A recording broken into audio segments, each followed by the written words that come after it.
Bismillahirrahmanirrahim. Assalamualaikum warahmatullahi wabarakatuh. Alhamdulillahirabbil alamin. Wassalatu wassalamu ala asrofil anbiya'i wal mursalin wa ala alihi wa ashabihi ajmain. Amma ba'du.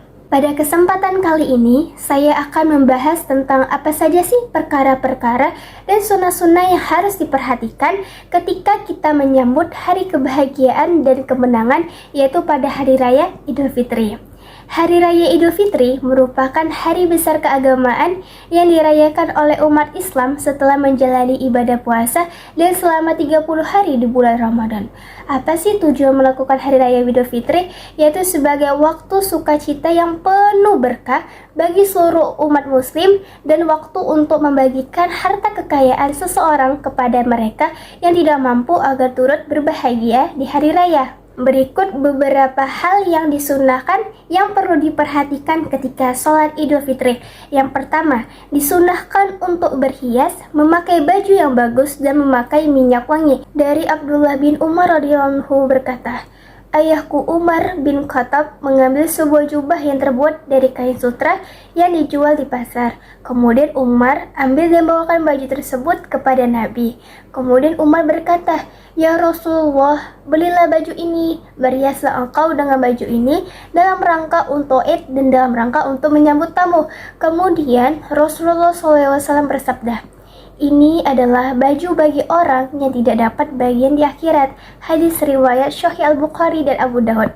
Maksudnya ialah kita sebagai kaum muslimin diharamkan di dunia untuk memakai baju yang terbuat dari kain sutra, karena ini hanya dipakai oleh penghuni surga. Dan di antara bentuk bersenang-senang di hari lebaran adalah memakai baju yang bagus dan memakai minyak wangi. Dan di antara bentuk memuliakan tamu adalah kita pakai baju yang bagus. Yang kedua, disunahkan mandi ketika hari lebaran sebelum menuju lapangan untuk sholat. Dari Said Ibnu Musayyib, seorang tabi'in, beliau berkata, sunnah yang berkaitan dengan Idul Fitri ada 3, yaitu yang pertama, berjalan menuju lapangan, yang kedua, makan sebelum keluar menuju lapangan untuk sholat, dan yang ketiga, mandi sebelum pergi untuk sholat. Yang ketiga, dilarang untuk berpuasa pada hari lebaran. Ini adalah suatu perkara yang ma'ruf, tidak boleh kita berpuasa di hari lebaran, baik Idul Fitri maupun Idul Adha. Dari Abu Sa'id Al-Khudri radhiyallahu Rasulullah SAW bersabda, tidak ada puasa pada 2 hari raya, yaitu hari raya Idul Fitri dan hari raya Idul Adha. Dan ini perkara yang ijmah dan disepakati oleh para ulama.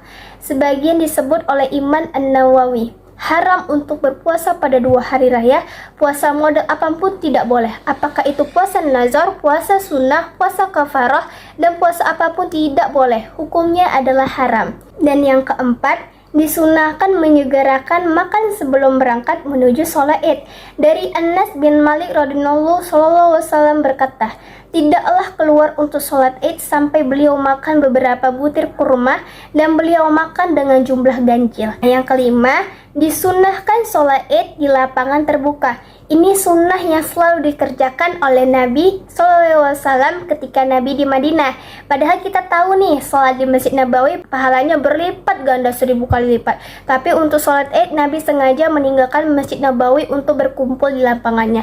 Hikmahnya, Id adalah hari berkumpul dan kaum muslimin bisa berkumpul di mamami oleh sebagai iman, dan itu saatnya syiar. Begitu hebatnya umat muslim ketika berkumpul di suatu lapangan dengan jumlah yang menunjukkan syiar Islam. Yang keenam, di antara sunnah adalah semua wanita disuruh Nabi keluar untuk mengikuti sholat Id.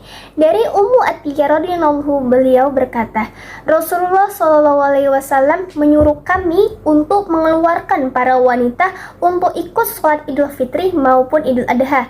Mereka adalah para wanita remaja yang sudah balik atau menjelang balik. Bahkan wanita-wanita yang sedang haid pun disuruh keluar oleh Nabi SAW untuk ikut serta pergi ke lapangan untuk menyertai sholat Id. Adapun wanita-wanita haid, mereka tidak sholat tapi mereka menghadiri kebaikan dan keberkahan hari tersebut. Yang ketujuh, disunahkan berjalan menuju lokasi sholat. Dari Ibnu Umar radhiyallahu, beliau berkata, Rasulullah SAW Kalau sholat Id, beliau pergi ke lokasi Id dengan berjalan kaki dan juga pulang dengan berjalan kaki. Sunahkan seorang keluar menuju sholat dengan berjalan kaki dan disunahkan tidak naik kendaraan, kecuali kalau ada uzur, lokasi sholat jauh atau sakit. Yang ke-8, mengambil jalan yang berbeda antar pergi dan pulang.